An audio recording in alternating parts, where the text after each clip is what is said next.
ತಿರುಪತಿಯಲ್ಲಿ ಇದ್ದಾರಾ ದರೋಡೆಕೋರರು?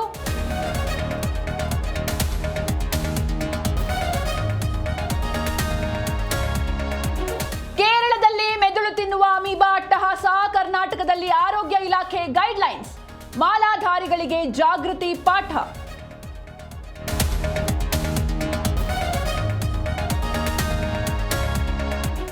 ಹತ್ತನೇ ಬಾರಿ ಸಿಎಂ ಆಗಿ ನಿತೀಶ್ ಪ್ರಮಾಣ, ಪ್ರಧಾನಿ ಮೋದಿ ಸೇರಿ ಹಲವು ನಾಯಕರ ಉಪಸ್ಥಿತಿ.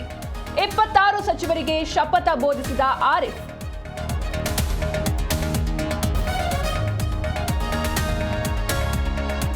ಶೋಷಿತ ಸಮುದಾಯದ ಬಗ್ಗೆ ಅವಹೇಳನ, ನಟಿ ನಯನಾ ವಿರುದ್ಧ ಜಾತಿ ನಿಂದನೆ ಪ್ರಕರಣ, ಕಲಬುರಗಿಯ ನಿಂಬರ್ಗಾ ಠಾಣೆಯಲ್ಲಿ ದೂರು.